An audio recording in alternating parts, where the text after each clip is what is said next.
remember the exact moment the cold settled in my bones that morning, and it had nothing to do with the Montana snowstorm rolling in from the north.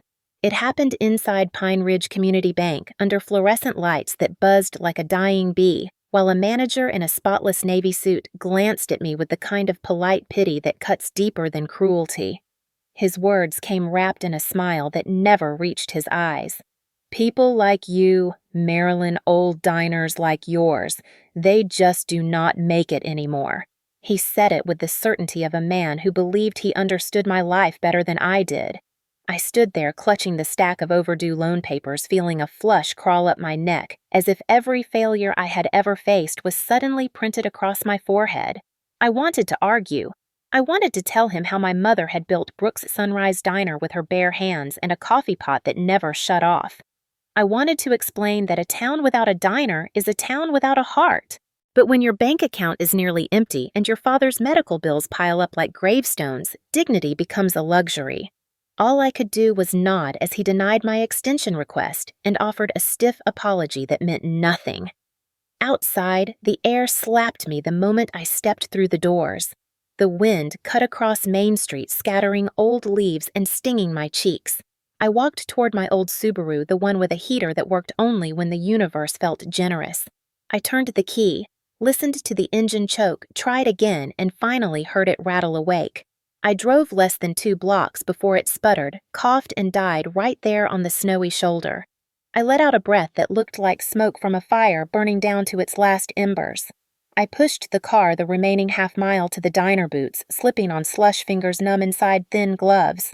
By the time I finally got to the front door, my breath was shallow and my heart thudded inside my chest. Brooks Sunrise Diner sat quiet as a church at midnight. The neon sign flickered, casting a trembling glow across the empty parking lot. Inside, the place felt even lonelier. The smell of old coffee lingered in the air. I flipped the open sign anyway because that is what my mother would have done. She believed in rituals. She believed in welcoming whoever walked in. I set my bag down, wiped the fog from the window, and counted the tip jar. $3.40. Yesterday's total. I opened the mailbox and sorted through bills that had become all too familiar. Electricity overdue, gas overdue. Father's medication statement, the balance circled in red. The weight of it pressed down on me, making the diner feel smaller and colder. I looked toward the booth in the back, the one with the cracked red leather seat where Mom used to sip tea at sunrise. For a moment, I could almost see her tapping her ring against the Formica table, humming quietly before the first customer arrived. Loss has a way of haunting places long after the people are gone. I was wiping down the counter when the bell above the door jingled. A gust of icy wind followed a man inside, tall, hunched shoulders dusted with snow. He wore a black leather jacket with patches on the back, patches I recognized even before he turned fully toward me. The faint skull and wings were unmistakable. A Hell's Angel. The few locals sipping coffee stiffened. Joe Marston left a quarter on the table and hurried out without finishing his drink. Mrs. Clark did not even bother pretending. She stood up, grabbed her purse, and muttered something about bad luck following certain kinds of people. They all left within seconds, the door slamming shut behind them. The biker took the stool at the end of the counter, lowering himself slowly, as if every muscle in his body hurt. His hands were trembling, and when he adjusted his sleeve, I saw the telltale white band of a hospital bracelet. He looked exhausted, beaten down by something heavier than the road. Before I could ask if he needed anything, the front door burst open again. Sheriff Dalton stepped in, stomping snow off his boots, followed by Deputy Price. Their eyes landed on the biker first, then slid to me with an expression I knew too well. Judgment, disappointment, something close to betrayal. The diner's air turned thick like the space before lightning hits the ground. Sheriff Dalton tilted his head, studying me, as if he could not quite believe what he was seeing. His jaw tightened. His eyes narrowed, and in that moment, it felt like he was not just looking at a customer sitting at my counter. He was looking at me, at a problem. At someone who had dared to cross a line the town never drew on paper, but enforced all the same. That was the moment my town decided I was on the wrong side. And I had no idea that defending this man, a stranger trembling over a cup of coffee, would bring 200 bikers rumbling into my life the very next day. Sheriff Dalton's boots clicked against the linoleum as he approached, each step slow and deliberate, the kind of pace meant to remind everyone in the room who held the power. Deputy Price stayed half a step behind him, younger, sharper, the kind of lawman who still believed every situation should be handled by the book, even if he sometimes forgot which book it was. I stood frozen behind the counter, towel in hand, watching Dalton's eyes dart from the biker to me and back again. The biker didn't move. He sat with his shoulders slumped, hands wrapped around the warm mug I had placed in front of him, as if the heat was the only thing keeping him upright. Dalton placed one hand on the counter and leaned in, his voice low, steady, too calm to be safe. "Marilyn, you really serving this kind of man here?" The way he said "this kind of man" made the diner feel suddenly smaller, the air tighter, as though I had broken an unspoken rule I never agreed to in the first place. I swallowed hard. "He is a paying customer, Sheriff. Same as anyone." Dalton raised an eyebrow, clearly amused at my attempt to sound firm. Price circled around slightly, positioning himself closer to the biker, eyes fixed on the patches stitched into the leather jacket. Price cleared his throat. "Sir, we need to see some ID. Standard procedure." The biker lifted his tired gaze. His voice, when it came out, was low and raspy, like gravel sliding across dry earth. "Just passing through. Just coffee. Not looking for any trouble." Price didn't budge. "ID. Now." The biker's hand moved slowly toward his inside pocket. Telegraphed and careful, but even that wasn't enough. Price's hand flew to his holster in one swift, instinctive motion. The diner's silence cracked like thin ice. I felt something jolt through me, equal parts fear and anger. Before I even realized I had moved, I stepped out from behind the counter and planted myself between them. Price froze, hand hovering near his weapon, eyes wide with surprise. "He hasn't done a thing wrong," I said, my voice trembling but loud enough to echo in the empty diner. "He's sitting drinking coffee and minding his business." Dalton straightened, his eyes narrowing. "Marilyn, don't do this. You don't know what you're defending." I glanced back at the biker, at the hospital bracelet peeking from under his sleeve, the exhaustion carved into his face, the quiet way he held himself like a man trying not to break. "I know he's a person. And I know you don't get to harass someone just because of a patch on their jacket." Dalton's jaw clenched, his tone chilled. "This town has a long memory, Marilyn. People don't forget who sides with trouble." That sentence hit harder than the wind outside. I felt it sink into my chest, cold and heavy. Price slowly eased his hand away from his weapon but didn't apologize. He didn't have to. The message had already landed. The biker, still quiet, reached into his pocket again and pulled out his wallet with excruciating care. He slid his ID across the counter. Dalton inspected it with a slow, scrutinizing stare before handing it back without a word. "Stay out of trouble," he muttered to the biker, though the words were aimed at me. Then he and Price turned and walked out the bell above the door, jingling as if even it were ashamed of the scene that had unfolded.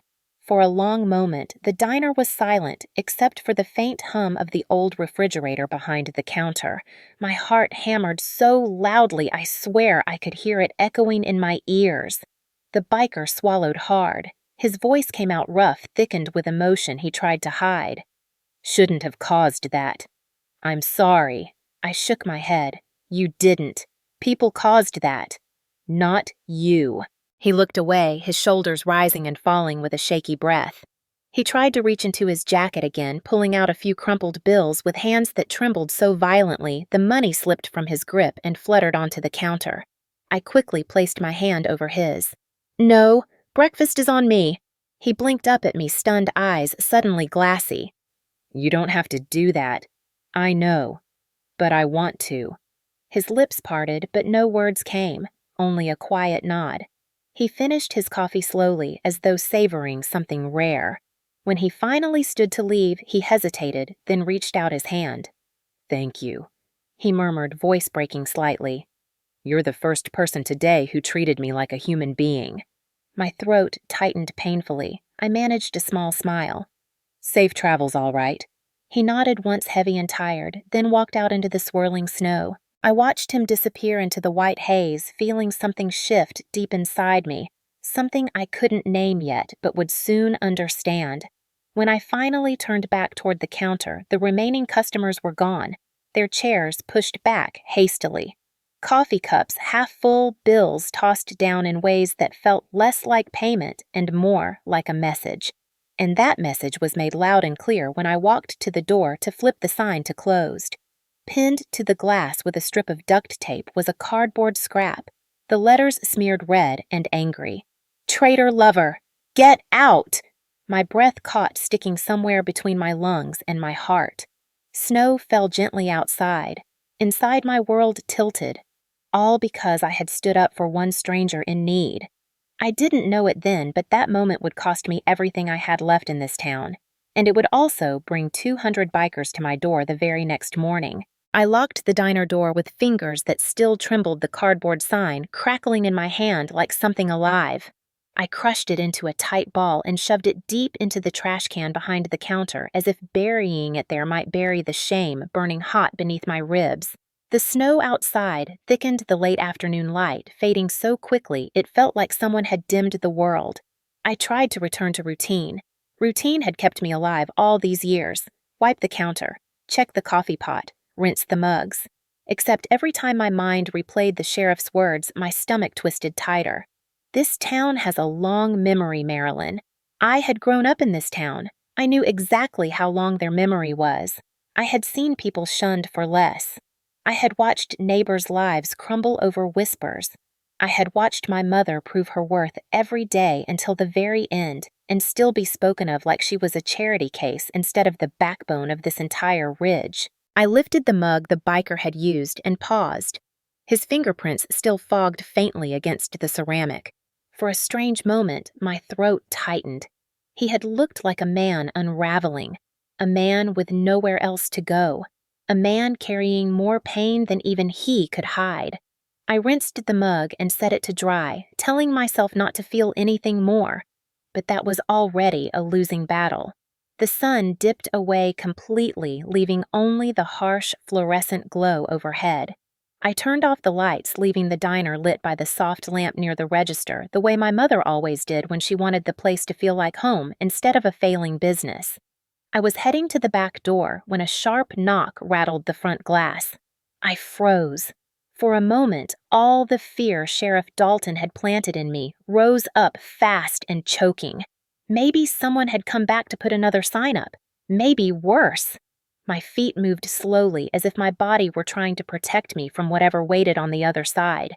I reached the door and saw him, the biker from earlier, standing in the swirling snow shoulders dusted white leather jacket stiff with cold. His beard was frosted, his breath visible in short, uneven bursts. He looked even more exhausted than before. I hesitated but unlocked the door. The warmth inside washed over him, and he exhaled like he had been holding his breath for miles. "Sorry to stop by this late," he said, voice low, almost hoarse. "I did not know where else to go." Something in the way he said it made my chest pinch. "You all right?" I asked softly. He nodded, but it was the kind of nod people give when they do not know how to explain the truth. I stepped aside so he could come in. He moved carefully, as if every muscle in his body ached. He took a seat at the same stool as earlier. I poured him another cup of coffee before he could ask. He wrapped both hands around it like the warmth mattered more than the drink itself. "Thank you," he whispered. Again.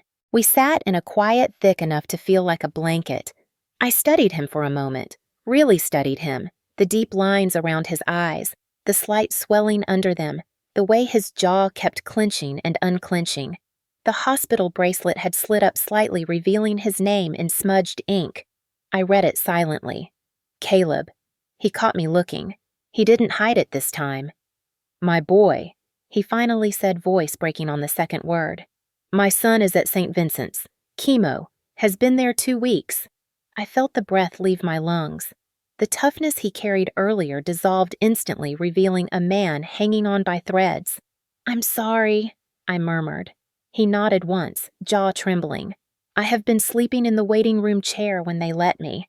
Other times I sleep in the truck outside. Today they asked me to leave for a few hours while they ran tests. I had nowhere to go. I knew what it meant to have nowhere to go, more than I wanted to admit. I pushed a plate of warm cornbread toward him, something my mother used to make when the world felt too heavy. He stared at it like he might cry. "I can't pay you," he said quietly. I shook my head. "Eat. Please." His hands trembled when he picked up the first piece. He ate slow, almost carefully, as if reminding his body what food felt like. Halfway through, he set it down and covered his face with both hands. His shoulders shook. I looked away to give him dignity. When he finally spoke again, his voice was raw. "The sheriff thinks men like us are nothing but trouble. Have been my whole life. But today, you were the only one who didn't flinch when you looked at me." I felt heat in my chest. Not pride. Something gentler. Something painful.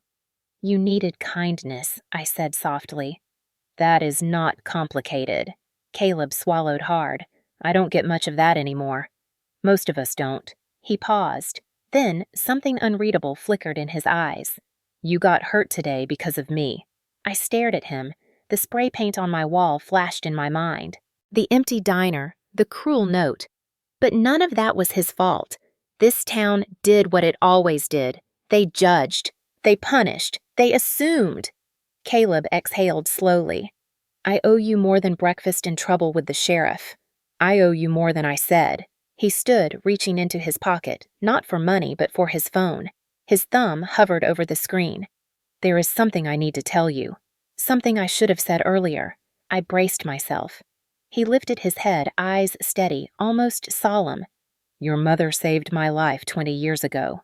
My heart stopped.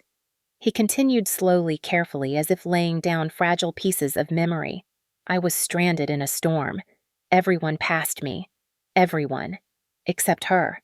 She brought me inside, fed me soup, let me sleep by the old stove, called a tow, and stayed with me until they came." He swallowed hard. "I have never forgotten that. None of us have." A quiet tremble spread down my arms. "I never knew. She never told me." Caleb lowered his voice even more so low the snowstorm outside nearly swallowed it. "In our world, someone like that is remembered forever. Someone like her is a legend." His thumb pressed the call button. "I am going to let the brothers know." My pulse quickened. Who are the brothers? He looked into my eyes. Men who remember your mother. Men who understand loyalty. Men who won't let what happened to you stand. I opened my mouth to protest, but he lifted a hand gently. "Even if it's only a few, you won't be alone tomorrow." I didn't know it then, but that moment was the first crack in the wall my town had built around me, and by dawn the crack would split wide open. The next morning began with a silence so thick it felt like the whole town was holding its breath waiting for me to fail. I stepped out onto the diner porch, brushing away the thin layer of frost that had formed overnight, and for a moment I allowed myself to believe the world might have softened since yesterday. But small towns do not soften. They harden.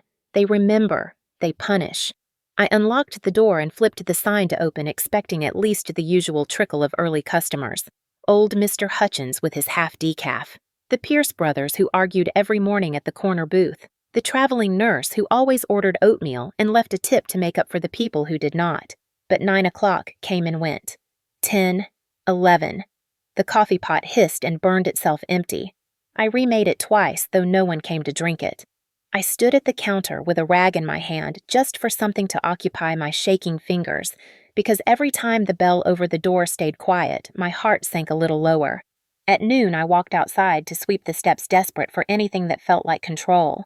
Across Main Street, people I had known my entire life stood on the sidewalk pretending not to watch me. They kept their conversations low, but their glances sharp. One woman tugged her daughter closer when they walked past my diner. Another man crossed the street instead of coming near. Their judgment hit me harder than any winter wind.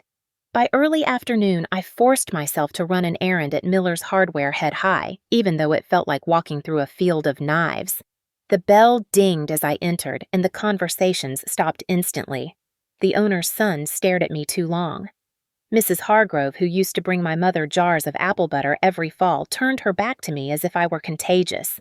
When I reached the counter, the owner gave me a polite but hollow smile. Need anything? Marilyn. The tone was brittle performative, a courtesy given because others were watching. Just some salt for the porch, I said, forcing steadiness into my voice. He rang it up quickly. No conversation, no small talk, no warmth. When I left, two teenagers whispered behind me, and though I could not make out the words, I heard the quiet snicker. And beneath that, a single word carried on the cold air. Biker lover. It should not have hurt as much as it did. But it did, because my mother had spent her whole life teaching me that kindness mattered, that dignity mattered, that treating someone like a human being was the only thing that counted, and now that legacy was being twisted into something ugly. By the time I returned to the diner, my hands were trembling from more than the cold, and that was when I saw it. Red spray paint across the side wall, the letters jagged and uneven, dripping down the siding like a wound still bleeding. Trash lover. My breath caught. I stepped closer, fingertips hovering over the paint as if touching it would make it worse. My stomach twisted with humiliation, anger, and a grief so heavy I had to lean against the wall to stay upright. The memory flashed through me of my mother painting this same wall with her bare hands after a storm ripped off the old siding. She had laughed, then said no storm could scare her away from what she built. I wondered what she would say now. The wind kicked up, whipping a loose piece of the diner's awning. I squeezed my eyes shut, forcing down the burn behind them. I refused to cry in front of this town. I would not give them that satisfaction. I grabbed the bucket and scrub brush, filling it with hot water, and walked back outside. My hands stung from the cold as I scrubbed the letters, but no matter how hard I tried, the paint smeared, staining the wood deeper. My breath came in short, angry bursts. A truck rolled slowly past, and though the driver did not stop, he leaned out the window just enough to offer a three-finger salute that meant exactly what it sounded like. I kept scrubbing. My knuckles bled. But I scrubbed. I did not hear the footsteps behind me until a soft voice spoke. Marilyn. I turned, startled. Caleb stood there in the falling snow, his jacket dusted white, his face drawn with concern. His breath fogged in the cold air, each exhale ragged. You shouldn't be out here without gloves, he murmured. I wiped my face quickly, though I doubted I had fooled him. I am fine, I said, even though nothing about me felt fine. Caleb stepped closer, his gaze settling on the painted word behind me. His jaw tensed. They shouldn't have done that to you. He said it like an apology, though he owed me no apology at all. You didn't deserve this, Marilyn. None of it. I swallowed hard. This town. They think I brought trouble here. They think I invited it in. Caleb's expression softened, something warm breaking through the exhaustion in his eyes. You showed kindness. That is not trouble. That is who you are. His sincerity wrapped around me like a blanket I had forgotten I needed. Snowflakes caught in his beard, melting into tiny silver droplets. He continued quietly. I owe you more than I said yesterday. You didn't just give me breakfast. You gave me dignity when I had none left. My throat tightened. Caleb glanced around as though searching for the right words. Something has been weighing on me since I walked out of here. Something I need to say. I nodded, holding my breath. Your mother once saved my life. I blinked, the world tilting slightly. He told me the story piece by piece, and each piece carved deeper into that hollow place inside me. And when he finished, he looked at me with a steady conviction I had seen in no one lately. You're paying for her kindness now, and that is not something I can let happen alone. I frowned. What do you mean? Caleb took a slow breath, his expression shifting into something resolute. Last night I made some calls. Not orders, not requests, just letting the brothers know what happened here. My pulse quickened. Brothers. He nodded. Men who owe your mother. Men who owe kindness. Men who aren't afraid to stand where it matters. A quiet rumble of something unfamiliar stirred inside me. Hope. Small. Fragile. But real. Caleb's gaze lifted toward the snowy road behind me. They will come when they can. Maybe a handful. Maybe more. But you won't face this alone anymore. He stepped back, eyes gentle. You have more people on your side than you think, Marilyn. Then he walked away into the snowfall, leaving me standing under the spray-painted slur, holding the scrub brush like a weapon I no longer needed, because for the first time in a long time, I did not feel alone. I stood in the doorway long after Caleb disappeared down the snowy road, the cold seeping into my bones, the red smear of the half-faded slur glaring behind me like an accusation. But his words lingered louder than the wind. "Your mother once saved my life." I carried that sentence into the diner with me, turning it over in my mind as I set the bucket down and peeled off my wet coat. My mother had saved many people in her life, but no one had ever come back to tell me how. I had grown up watching her give away meals when we hardly had enough for ourselves, patch jackets for strangers who could not afford new ones, and leave hot coffee on the counter for anyone who looked like the world had taken more than they could bear. But she never mentioned a biker.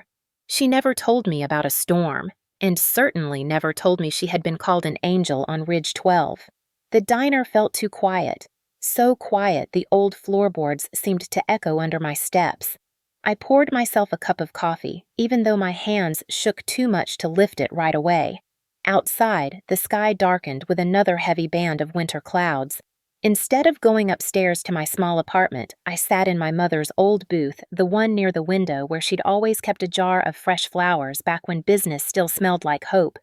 The cushion dipped under my weight the way it used to under hers, and somehow that made my throat tighten. I stared at the swirling steam of the coffee and tried to breathe steady.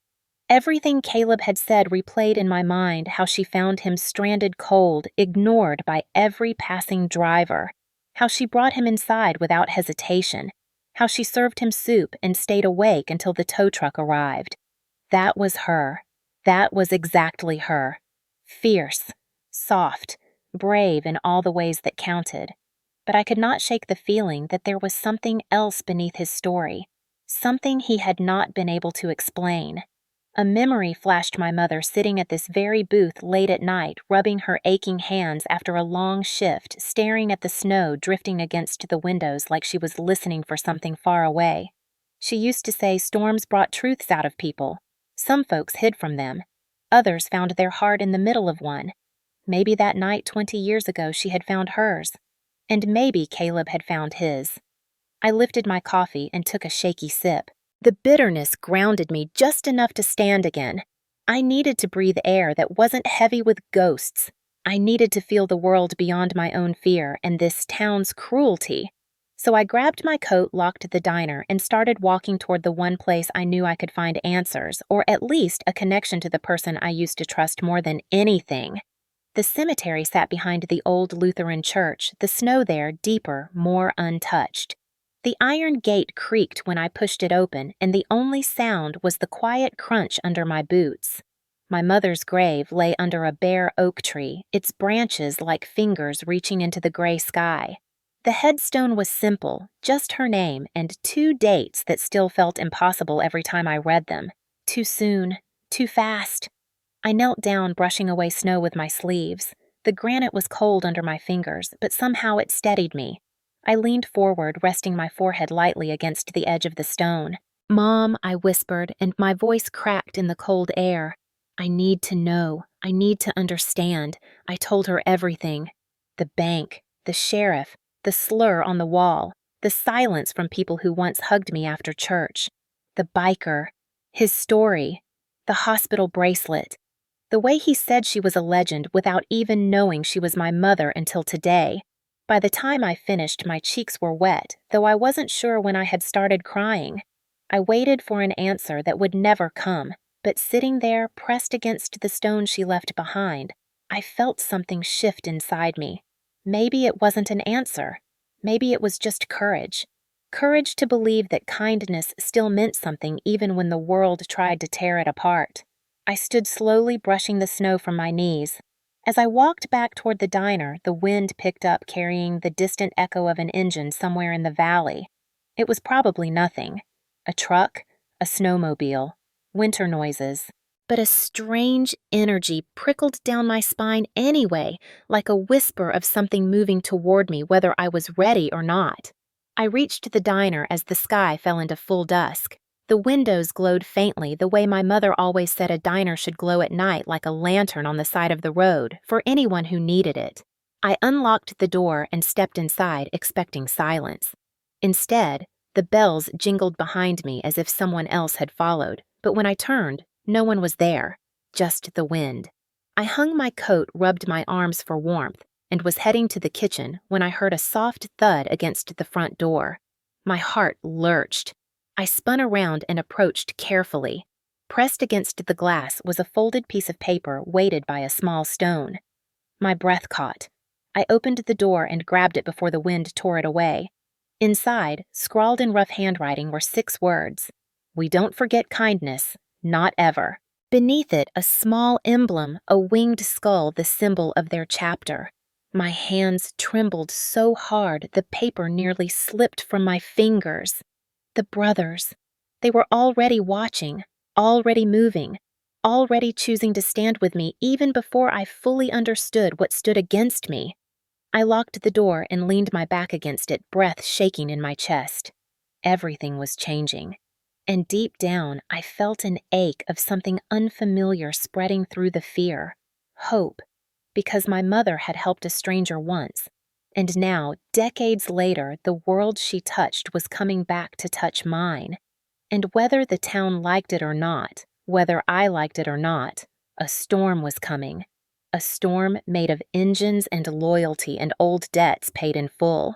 And I had no idea what tomorrow would look like, only that it would not look anything like today. I barely slept that night. Every time I closed my eyes, the red spray paint flickered behind them, the words carved into the wall of my diner like a verdict. But just as sharp was the memory of the note left on my door, those 6 words vibrating under my skin long after I folded the paper and slipped it into my apron pocket. "We don't forget kindness, not ever." I must have read it 100 times before finally dragging myself upstairs. Snow battered the windows, wind howling across the ridge, as if trying to warn me that the world outside was changing faster than I could understand.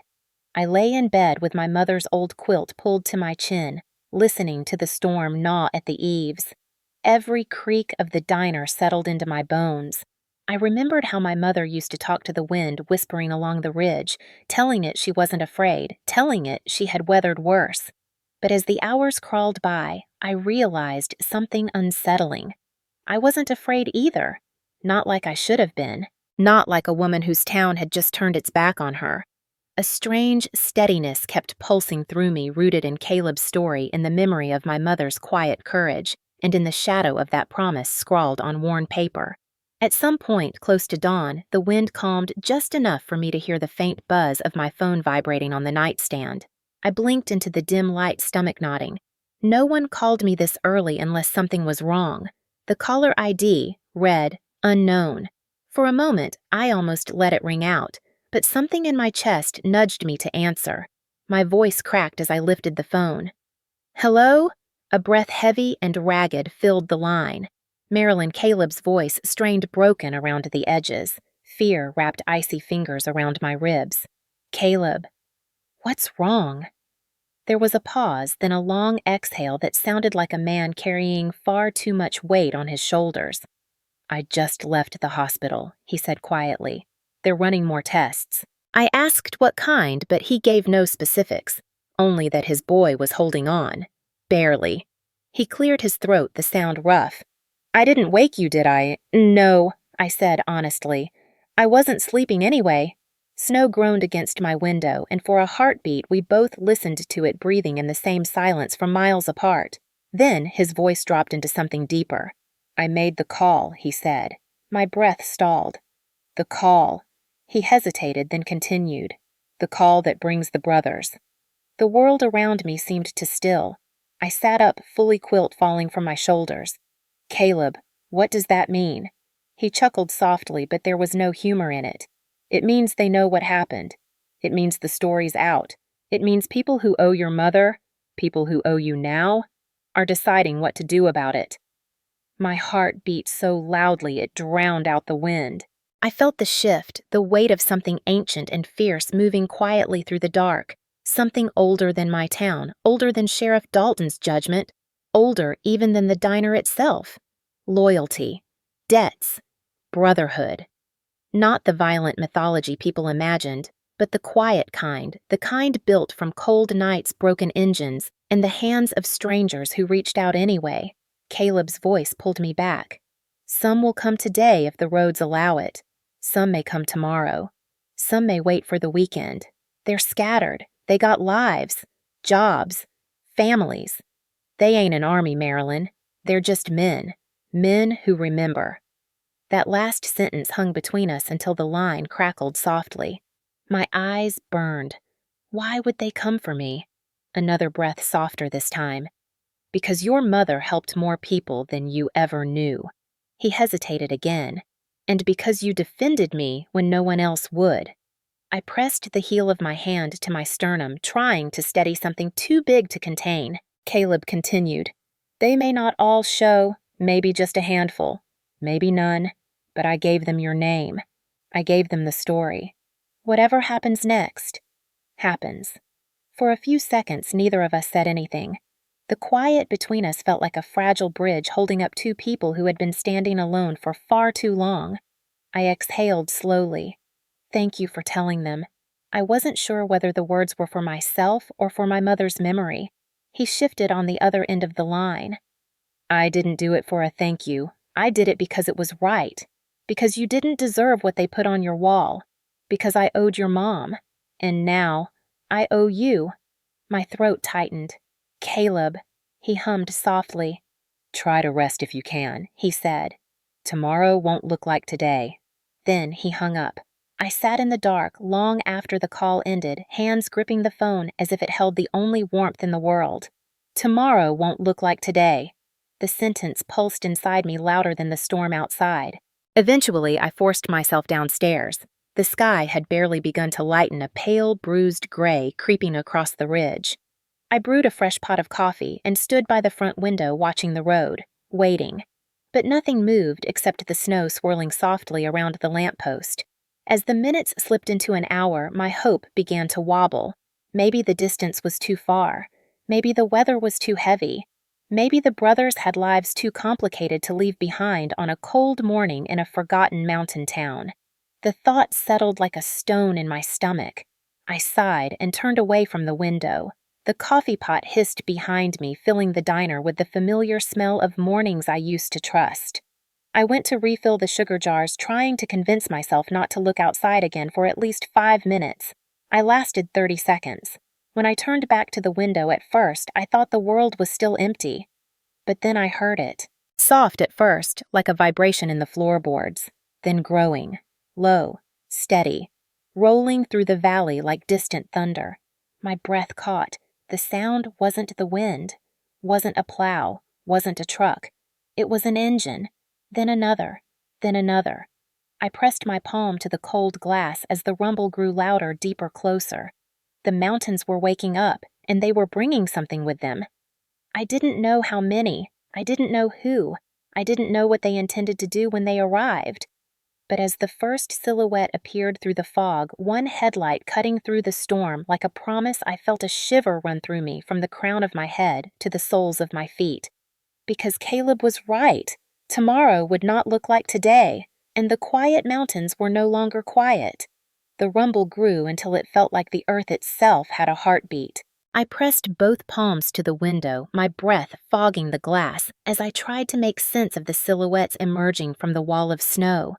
For a long moment, all I could see was a single headlight carving through the mist, steady and unwavering. Then another glow appeared behind it, and another, like stars breaking through a storm. My pulse hammered so hard it hurt. I backed away from the window without meaning to, stumbling a little as emotion and disbelief tangled in my chest. I gripped the counter to steady myself. It couldn't be hundreds. It couldn't be what the story said. It was too early, too cold, too far. No one in their right mind would brave these mountain roads at daybreak in a storm that hadn't even fully cleared. But then the first bike rolled into view. A massive touring Harley black with patches on the saddlebags, snow dusting the windshield. The rider's breath streamed behind him like smoke as he guided the bike toward my front steps. He killed the engine boots crunching on the frozen gravel as he lowered the kickstand. He didn't look at me through the window. didn't make a show of being seen. He simply stood there for a moment, shoulders heaving as if the ride had been a battle. Then he tucked his gloves under his arm and approached the door. My hand trembled as I reached for the lock. When I opened it, a burst of icy air rushed in, carrying the smell of engine oil and winter pine. The man nodded once, respectful. "Morning, ma'am." His voice was quiet, husky, not at all the thunderous presence his arrival suggested. I swallowed hard. "You're here for—" He didn't make me finish. "For Marilyn Brooks, and for the woman who raised her." His gaze softened, the lines around his eyes deepening. "We owed her. We owe you." Before I could respond, another headlight came into view, then two more. Then the low roar doubled, tripled, rolled down the ridge like an avalanche made of chrome and grit. I stepped outside without my coat, not feeling the cold at all. The sky was still dim, but the snow danced in the glow of engines coming around the bend, each bike emerging from the fog like some old, loyal ghost finally finding its way home. 3 more bikes pulled in behind the first rider. They parked neatly along the curb, no disorder, no chaos, just quiet precision. The kind of order people never believed bikers possessed. The second man dismounted and approached me with the same respectful nod. His jacket bore a patch from a chapter 30 miles north. "Heard what you did for Caleb," he said. "Heard what your mama did, too. We ain't the forgetting type." I could barely form words. "Thank you for coming." He smiled faintly. "More on the way." They left before sunrise. I gripped the railing because my legs suddenly felt unsteady. I didn't know what to say. Didn't know if saying anything would have mattered. Inside the diner, the lights glowed against the snow like a beacon. The men walked in quietly, brushing off the cold, stamping snow from their boots. They filled the air with the scent of leather and road dust, but also something gentler, gratitude. I poured coffee with shaking hands, unsure if I was dreaming. The first man took a seat at the counter, wrapping his gloved hands around the mug. "That's good," he murmured. "Real good." Before I could reply, another rumble shook the windows. Then another. Then many more. By 7 in the morning, 12 bikes lined the street. 12 riders from 3 different chapters. I served eggs and biscuits as if on muscle memory, my heart racing every time the bell over the door rang. Some men spoke softly to each other. Some just ate in silence. All of them kept glancing toward the road, waiting, expecting. By 8, snow flurries had begun again, a thin curtain of white brushing across the mountains. I stepped outside with a pot of fresh coffee, intending only to refill a few mugs, but the moment I crossed the threshold, a collection of headlights appeared simultaneously on the ridge. A long line of them. My breath hitched. They rode in pairs, now the line stretching back so far, the last few were still swaying around the bend. Some wore black leather. Some wore brown. Some had patches stitched from chapters I didn't even recognize. They did not rev their engines in spectacle. They did not roar or shout. They simply arrived. 1 by 1. 2 by 2. Like migrating birds finding their way to the same riverbank. The first group parked, then the second, then the third. Engines clicked as they cooled steam curling into the cold morning air. By 9 o'clock, nearly 30 riders stood outside my diner. I could only stare. My throat tightened painfully. I couldn't help thinking of the empty diner the day before. The silence, the judgment, the cruel whispers. And now, standing where no one else had dared to stand, were men most of the town feared showing more dignity than the people who claimed to be decent. Caleb arrived, then pulled up on a bike that looked like it had lived 1,000 miles in the last 24 hours. His eyes found mine instantly. He took off his helmet and shook the snow from his hair. "Morning, Marilyn," he said, breath visible in the air. "Morning," I whispered, because anything louder would have broken me. He stepped closer. "This is just the beginning." Before I could ask what that meant, another rumble tore through the valley louder than anything yet. The riders all turned toward the sound. Engines, many engines, cutting through the fog in a long, unbroken wave. I gasped. It wasn't a handful anymore, or a dozen, or even 30. Bike after bike poured over the ridge headlights, glinting like a river of fire through the snow. Caleb smiled softly at my stunned expression. The brothers talk fast, and they ride faster. Within minutes, the street was nearly full. Riders parking where they could, forming clean lines, leaving room for traffic. By 10 o'clock, 50 bikes filled the road. Dishes clattered inside the diner. Boots stomped snow onto the mats. Laughter and quiet greetings filled the air like the sound of a homecoming I never knew I'd have. And for the first time in my life, I realized something my mother must have known long before me. Kindness travels. Kindness survives. Kindness returns. No matter how long the road, no matter how loud the storm. Caleb rested a hand on the doorframe of my diner, his voice low but certain. "You're not alone anymore." And as another wave of engines echoed across the valley, I believed him. By late morning, the storm had thinned into nothing more than drifting flakes, soft and slow, the kind that made the world look peaceful even when it wasn't. But beneath that quiet snowfall, the valley vibrated like something alive. I stepped outside again, unable to stay still inside the diner for more than a minute. The sight that greeted me almost brought me to my knees. The road that cut through Ridge 12 looked nothing like the lonely stretch it had been yesterday. It had transformed into a long corridor of steel and chrome and leather. Bikes lined both sides of the street, stretching so far in both directions that the end of the line blurred into the falling snow. Engines idled low, some clicking as they cooled, others rumbling like distant thunder waiting to roll again.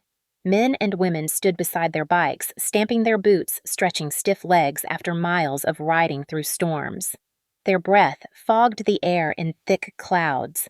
Their jackets bore patches from places far beyond our ridge. Missoula, Bozeman, Spokane, Twin Falls. A chapter from Wyoming, another from Idaho, a couple from as far south as Utah. All of them strangers to me, all of them here for the same reason. Caleb stood a few steps away, watching the growing crowd with the quiet awe of someone witnessing something he never expected to see again in his lifetime. I joined him without saying a word. He gave a small nod, though his eyes never left the road. "It's more than I thought," he murmured. "Way more." The rumble swelled again, rolling over the ridge like a tidal wave. We turned just as another string of bikes emerged through the thinning mist, their headlights cutting a golden path through the pale morning light. They rolled in tight formation, steady and deliberate, the kind of riding that came from decades of trust and countless shared miles. A woman dismounted from the lead bike, her long silver braid whipping behind her in the breeze, her vest heavy with patches. She walked right up to me and placed a gloved hand on my forearm. "You must be Marilyn." I swallowed. "Yes." She gave a slow nod, the corners of her eyes softening. "Heard what you did. Heard what your mother did." Her voice trembled ever so slightly. My uncle was the one she fed soup to in that storm. I froze. "Your uncle?" She smiled sadly. He talked about her every Christmas. Said she saved his life with warmth alone. I didn't know what to do with the sudden burn behind my eyes. The woman squeezed my arm once more before reaching into her pocket and placing a small envelope in my hand. "For your father," she said quietly. "That surgery he needs. Well, the brothers pitched in." My throat tightened so painfully I thought I might collapse. I tried to open the envelope, but she stopped me gently. "Not out here, sweetheart. You'll want a moment for yourself." She walked away before I could say thank you, her boots crunching softly as she moved to join a group of riders leaning against their bikes.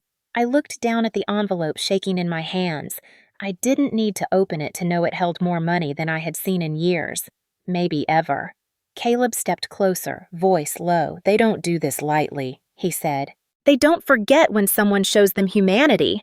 Before I could respond, the diner door swung open, suddenly the warm smell of coffee and frying bacon spilling out. The bikers who had come in earlier filed outside to make room for the next wave, nodding politely as they passed me. One paused a man in his 60s with a beard white as snowfall. He pointed his chin toward the diner sign. "Someone did you dirty," he said. "We fixed it." I frowned lightly. "Fixed it?" He jerked a thumb toward the freshly cleaned sidewall. I turned. The red slur that had stained the siding last night was gone. Not just scrubbed, cleaned, painted over, seamlessly, perfectly. My mouth fell open. "How did—" "We carry paint kits for old bikes," he said, smiling. "Close enough." He winked, then headed back into the diner for another round of coffee. I pressed a hand to my chest. My heart felt too big, too exposed, too full of something I had long forgotten existed in this world. Gratitude so fierce it burned. The rumble swelled once again, even louder. I turned toward the ridge and saw something that stole the breath clean from my lungs.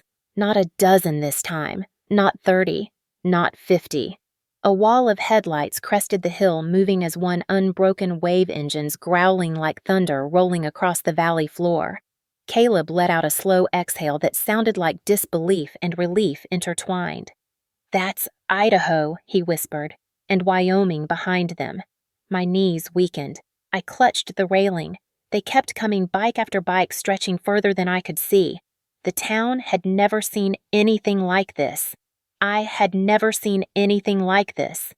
People began creeping out of their houses, drawn by the noise, the sight, the impossible scale of it. Even those who had mocked me yesterday now stood frozen on their porches, their eyes wide. A few crossed the street cautiously, curiosity overpowering judgment. One man whispered, "Is this real?"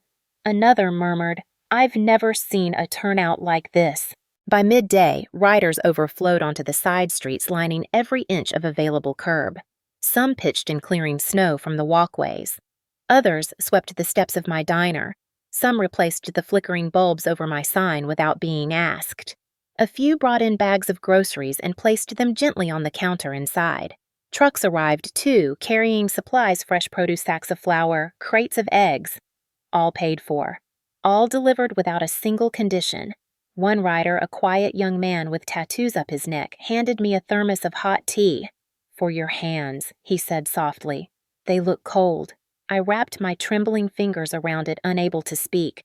Every few minutes the bell jingled as more riders entered, nodding and greeting, placing money on the counter without even ordering anything, just to support the diner. And still more bikes arrived outside their engines, layering the air with a steady, powerful hum that felt almost holy. As I stepped back outside, the wind lifted slightly, carrying the sound through the valley like a living force. Caleb came to stand beside me, a small smile at the edge of his lips. "You see it now," he said. "The brothers. How far kindness travels. How long it lasts." I couldn't answer. My throat was too full. The highway, once empty and forgotten, now looked like a river of engines, a silver and black sea of loyalty cresting over the ridge. All of it for a woman who fed a stranger one winter night decades ago. All of it for the daughter who dared to defend her own kindness. And standing there on that snowy street, surrounded by hundreds of riders, I felt something shift inside me, something deep and permanent and powerful. I was no longer the woman this town decided was the problem. I was the woman they came for, the woman they chose to stand beside, the daughter of the real angel of Ridge 12. And the storm that had begun with cruel words and cold hearts had transformed into something else entirely. A storm of loyalty, a storm of gratitude, a storm of engines rising to defend the one place on this ridge where kindness had never gone out. And as the final wave of riders rolled in the valley humming like a living chorus, I realized something that made my breath catch. This wasn't the end of the storm. This was only the eye of it. By early afternoon, the diner felt like the beating heart of a town that had finally woken up from a long, bitter sleep. The hum of engines outside rose and fell like tides, and every time the door opened, a burst of cold air carried in the scent of leather exhaust and something I had not felt in years: belonging. But the townspeople watching from across the street did not step forward easily. They clung to their fences, their porches, their assumptions peeking from behind curtains or through cracked doors, whispering among themselves like scared birds. Yesterday, they had labeled me a traitor. Today, they didn't know what to make of me, or of the hundreds of bikers who had crossed state lines to stand here. It was Deputy Price who walked over first. Not in uniform, not in a hurried stride. Just a man with his hands in his pockets trying to make peace with the world he had judged too quickly. He paused at the edge of the sidewalk as if asking for permission to enter his own hometown. One of the bikers, a stocky guy with a beard like steel wool, glanced at him, nodded once, and moved aside. The gesture was small but powerful. Price stepped inside the diner and cleared his throat softly. "Marilyn," he said, "I would like a cup of coffee if that is all right." I froze for a moment, then nodded. As I poured, he kept his eyes on the counter. "You stood up yesterday," he said quietly, "for a man I treated like a threat, and I was wrong, completely wrong." I set the cup in front of him. He took it with both hands like it steadied him somehow. The first apology opened a crack, and people in small towns, even the stubborn ones, always watched the first crack. Mrs. Donovan approached next, the same woman who yesterday whispered "fool" under her breath as she hurried past me. Today, she walked carefully as if afraid of interrupting something sacred. She stepped inside, hands clasped tight. "Marilyn, I think I owe you an apology."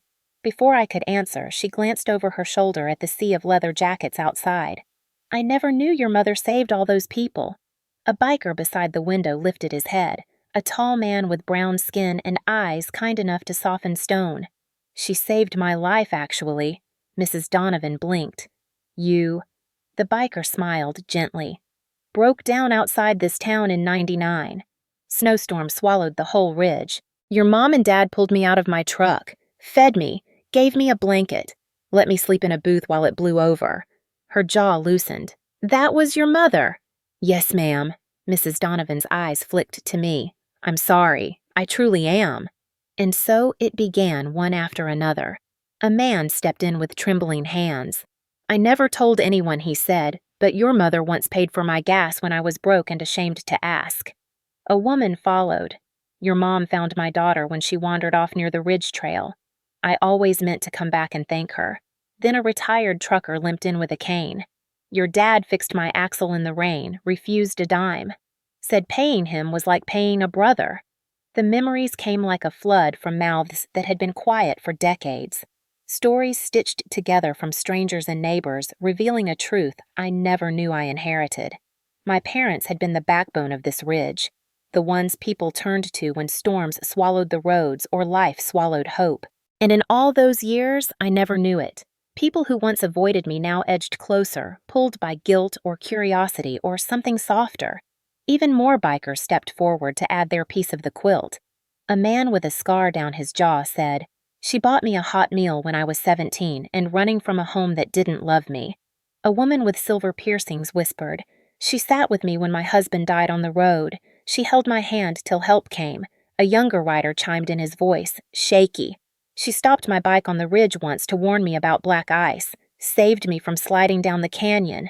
Story after story after story, until the truth stood taller than judgment, and the town had no choice but to see it.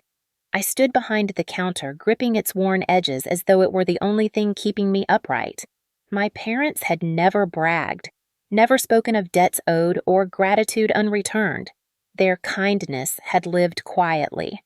But kindness has a strange way of echoing across years, across states, across broken hearts and empty highways, until one day it comes roaring back like an army of engines.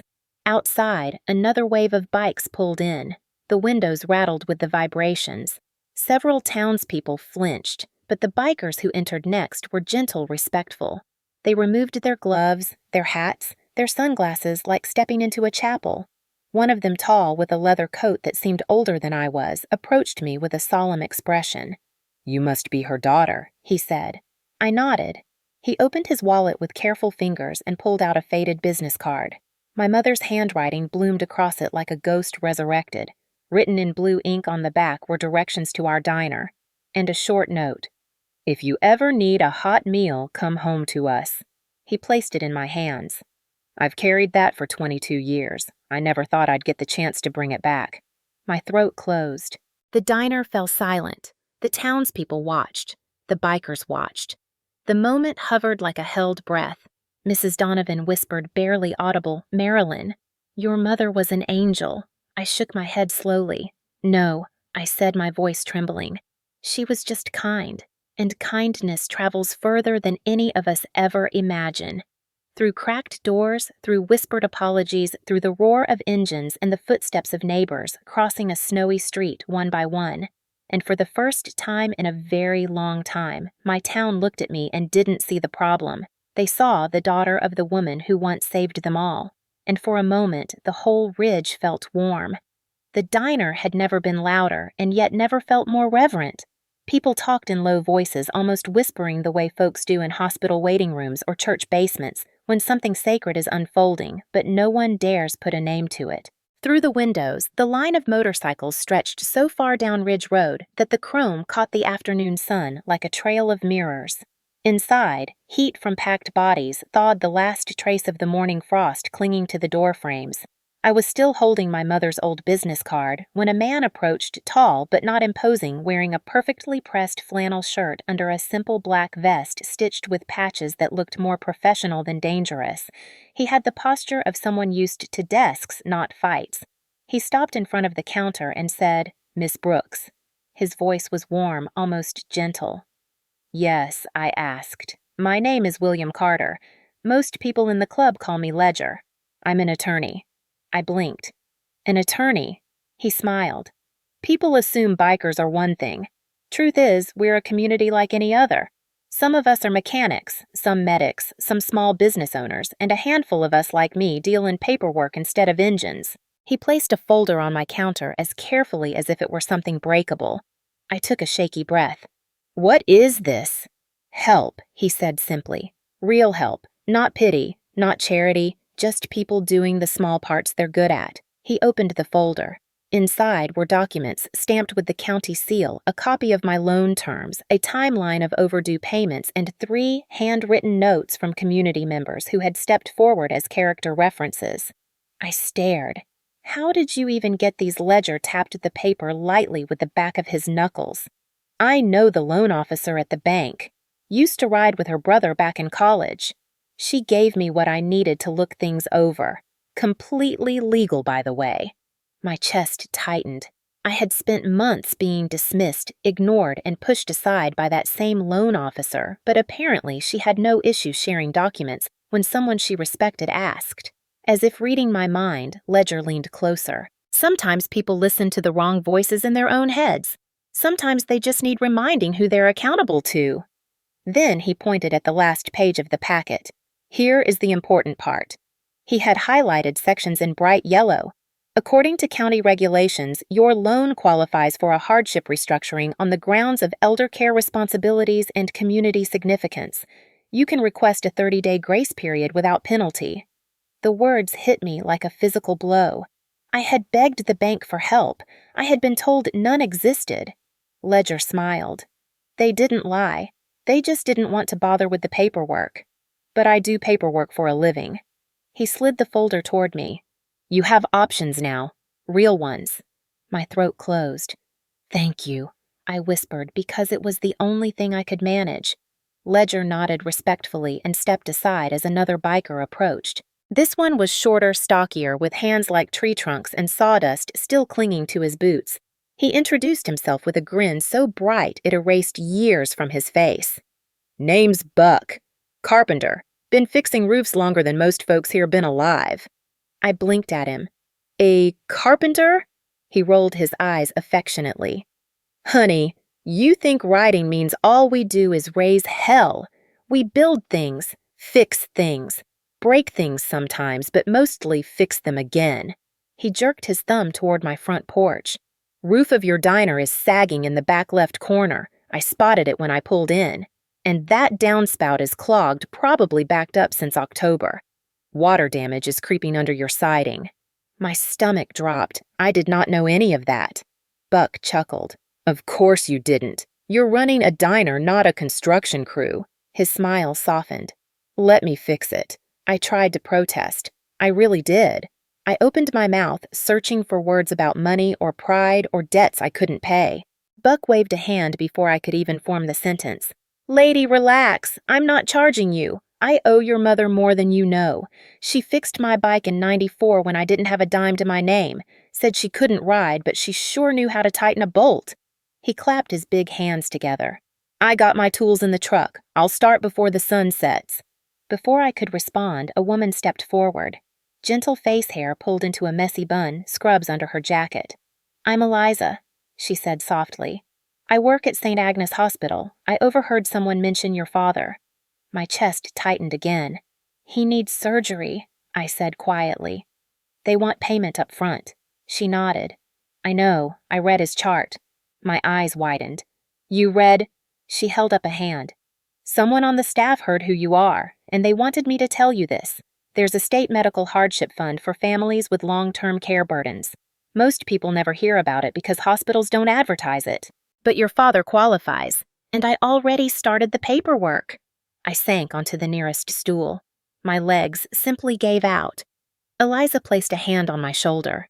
Your father is going to get what he needs. We'll make sure of it. It felt unreal. One person after another stepping forward with exactly the skill or knowledge I needed. Not magic, not miracles, just people. People who remembered kindness and returned it in the ways they could. A man in a work apron approached next. I own a bakery in Cedar Hollow, he said quickly, nervous but sincere. I can supply bread and pastries twice a week. Discounted. Consider it early repayment for something your father once did for my dad. Then, a woman with a produce van offered weekly deliveries. A retired teacher offered her Saturday mornings to help me organize books and photos into a memory corner for my parents. A local mechanic offered to check my car for free. One by one, they came with help that was humble, realistic, and life-changing. Not a savior among them. Just good people doing good things, echoing the goodness they had received. It built inside me, slowly rising like warm air after a long winter. This wasn't a miracle. It was justice. It was community. And it was the legacy of my mother and father finally coming home to me. Ledger returned to my side and tapped the folder again. All you need to do now is sign. I looked at the crowd, at the bikers standing beside townspeople, at people who once judged me, now seeing me clearly for the first time. My voice broke. I do not know how to thank you all. Buck laughed. Start by letting me fix that roof before it collapses. Eliza smiled. And let your father rest easier tonight. Ledger added, and let us stand with you. That is all we ask. I closed my eyes for a moment, letting the weight of the day settle in my ribs. When I opened them, I finally said the words my mother had always taught me. Then, let's begin. By late afternoon, the diner no longer felt like a diner at all. It felt like something living, something breathing, something bigger than any one of us. The air hummed with the sound of conversation and laughter spilling from every booth, the smell of frying onions and fresh coffee weaving through the warm glow of the lights. If I closed my eyes, I could almost imagine my mother standing beside me, towel in hand, giving me that tiny nod she used to give when something was finally going right. Outside, the snow had stopped and the sun cut across the ridge in a soft orange line, turning the rows of motorcycles into a shimmering path of chrome. Inside, bikers and townspeople who had barely made eye contact with each other yesterday now shared tables, swapped stories, and argued playfully about whose turn it was to refill the napkin dispenser. I moved between tables with a pot of coffee in each hand, refilling cups, taking orders, listening to voices that for once carried no judgment. Caleb walked in through the front door, right then shaking snow from his jacket. Several bikers clapped him on the back as he passed, and he bore it with that same tired grace I'd seen in him the day before, though his shoulders seemed a little lighter now. He came straight to the counter where I was slicing a pie that wouldn't survive more than 5 minutes. Any news, I asked. He nodded, breath fogging lightly in the warm air. Just talked to the hospital. My son, he hesitated, swallowing hard. He's responding to the treatment. The new meds they're doing something. A surge of relief hit me so hard I grabbed the counter to steady myself. Caleb looked down, blinking fast, like he didn't trust himself to stay upright either. That's incredible, I whispered.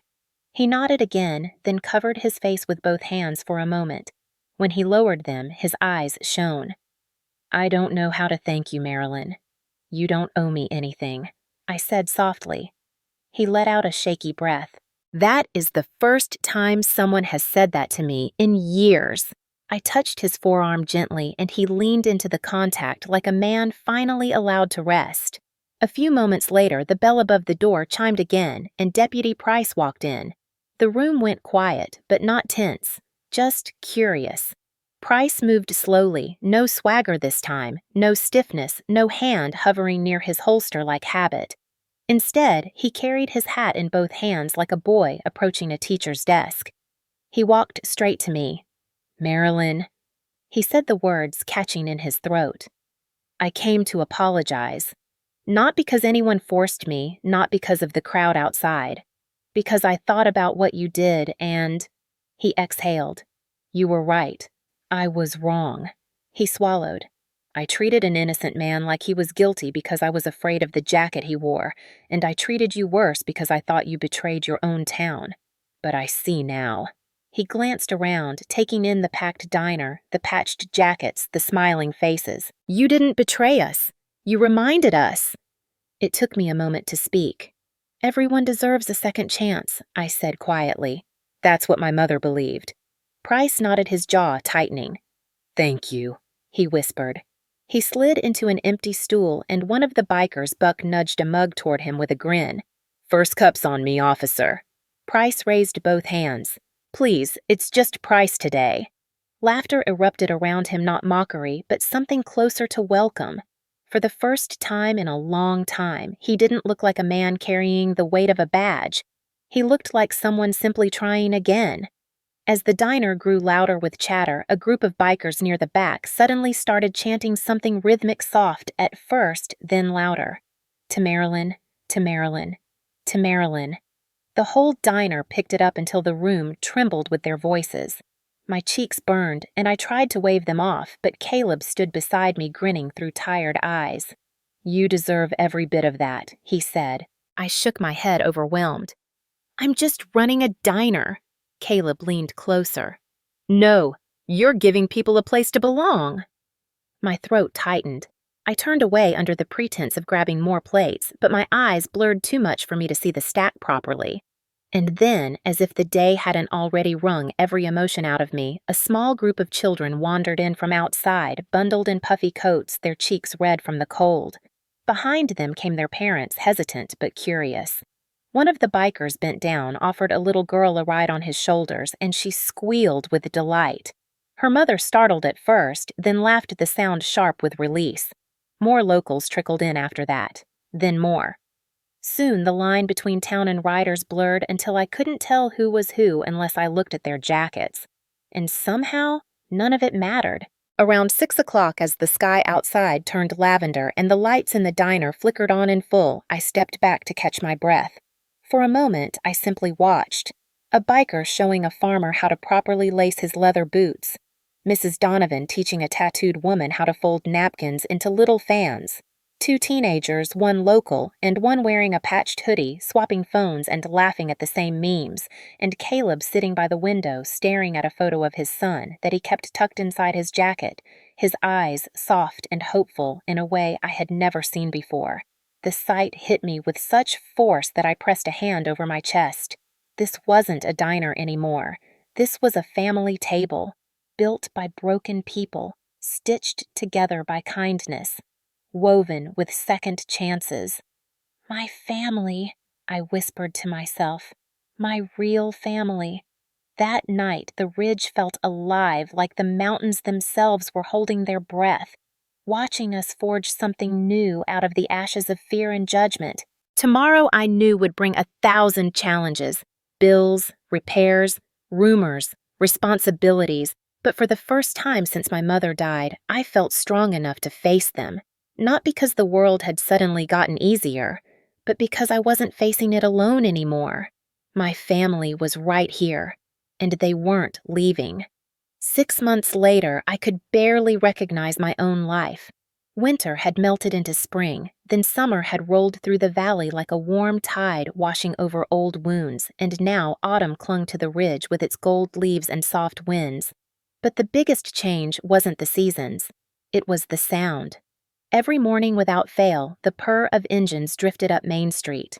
Not loud, not wild, like people imagined biker noise to be, but steady, friendly, almost rhythmic, like a heartbeat.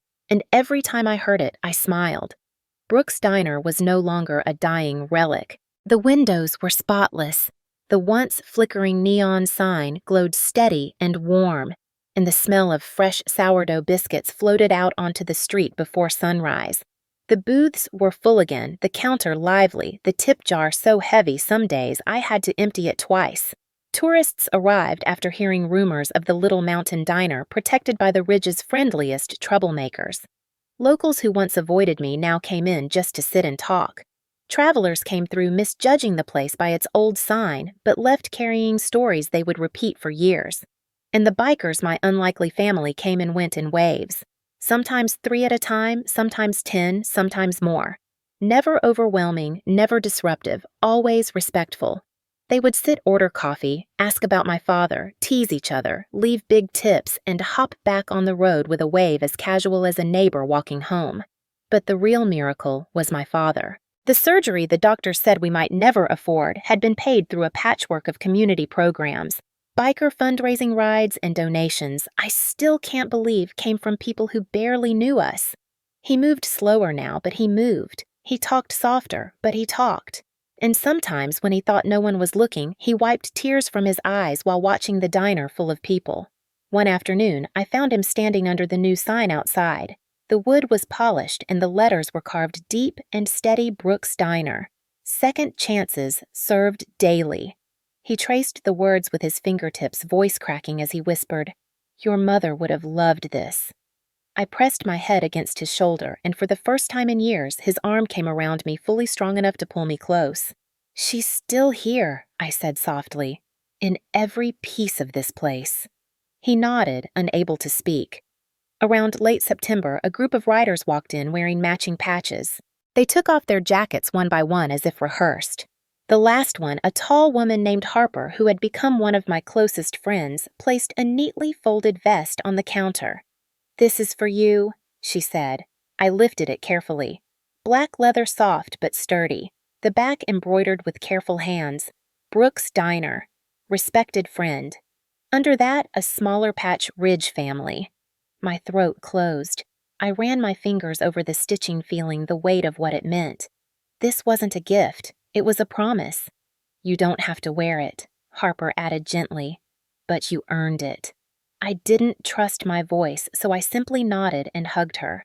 In their world, that vest meant I would always have someone to call, always have someone to stand beside me, always have someone who remembered the kindness my mother taught me to give. Life wasn't perfect. Some townspeople still grumbled. A few still crossed the street when a line of motorcycles came rolling down the road. Sheriff Dalton retired early after pressure from the county board, though he never apologized, never admitted wrongdoing. Deputy Price, however, became a regular. He'd show up for pie on Thursdays, laugh softer now, listen more. He bought himself a used guitar last month and asked one of the younger bikers for lessons. Sometimes I would look around and marvel at how life could change so completely, without warning, like someone had shaken the snow globe and let all the pieces fall into a new pattern. But nothing prepared me for that night in October. The diner had just closed. The wind was sharp with the smell of smoke from chimneys across town. I had locked the front door and was wiping down tables when I heard a faint knock. Not loud, not urgent, just a timid tap. I opened the door and found a boy standing outside. Not more than 16, skinny, trembling, wearing a thin jacket that wasn't built for mountain nights. His eyes were red from cold and fear. Behind him, in the dim light of the street lamp, stood a small motorcycle with a bent front wheel. "Ma'am," he whispered, "I'm sorry. I didn't know where else to go." My breath caught. He wasn't a biker. He wasn't from around here, but he wore a patch on his sleeve, small and frayed, showing he belonged to a riding club somewhere downstate. I stepped aside instantly. "Come in, honey. You're safe here." His shoulders sagged with relief as he stepped into the warm glow of the diner. I shut the door behind him and locked it gently. That sentence, the one I had heard from my mother 100 times, wrapped around us like a blanket. As I handed him a bowl of soup and called Harper to let her know we had someone who needed help, the boy started crying silently, shoulders shaking. He kept saying, "Thank you, thank you, thank you." I squeezed his hand and told him he wasn't alone. Not anymore. Later that night, after the boy fell asleep on the couch in my office, I stepped outside and looked at the ridge. The moon lit up the mountains, turning them silver and soft, as if the whole world held its breath. 6 months ago, I thought I was losing everything: my diner, my home, my place in this town, my hope. But the moment I defended a man, everyone else feared something changed. Not just my reputation, not just my business, my entire life. That night, I found a family I never expected, and somehow, without ever planning it, without ever realizing it, I became part of a world built on loyalty, gratitude, and second chances. A world where a cup of coffee and a moment of humanity could shake the mountains themselves, and the light that came into my life that day never went out again. In case someone out there needs to hear this today, stay with me for just a moment longer, because what happened in my little diner is not just a story about bikers or small towns or mistakes or second chances. It is a story about the kind of world we all still hope exists, even when life gives us every reason to doubt it. If you have ever felt judged for how you look or dismissed because of where you come from or pushed aside by people who never bothered to know your heart, then you already understand more of my journey than you think.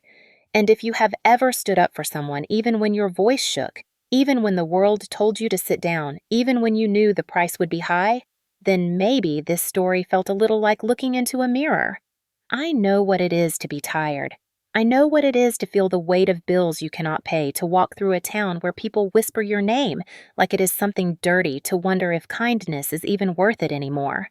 But I also know what it feels like when one fragile act of decency ripples farther than you ever imagined, when one moment of courage becomes the bridge someone else needed to survive their darkest day. Because that is all I did. I served a man breakfast. I treated him like a human being when it felt like the whole world had forgotten how. And somehow that small choice lit a flame that refused to die. Maybe you are going through something right now that makes you feel small or overlooked or worn down to the bone. Maybe you are carrying more than you tell anyone. Maybe you have been the one offering help while getting none in return. Or maybe you are on the edge of giving up on people entirely because kindness feels like a losing game. If that is you, I hope my story reminds you of something simple but powerful. There are still people in this world who show up. There are still hearts out there capable of loyalty, of gratitude, of love that does not need to be earned 1,000 times. There are still strangers who can become your family in the most unexpected ways, on the most unexpected days when you least believe you deserve it. And sometimes the moment you feel most alone is the moment when help is already on its way, rolling towards you from miles of open highway. I do not know who you are or what you are carrying today, but if this story meant something to you, even just a little, if it touched a place in your heart that has not been touched in a long time, then I want to invite you into something bigger than just a video. I want you to stay with our community. I want you to wake up tomorrow to another story that lifts you when the world tries to pull you down. I want you to remember that you are not walking through your battles alone, and that somewhere out there, someone is rooting for you, even if they have never met you. So before you go, take one small step that might matter more than you think. Tap the subscribe button, not for me, but for you. Stay connected. Stay encouraged. Stay reminded that there is still good in this world worth standing up for. And if you want these stories to reach someone else who might need a little hope tonight, hit the like button. Share the video. Leave a comment telling us where you are watching from or what part of this story touched you the most.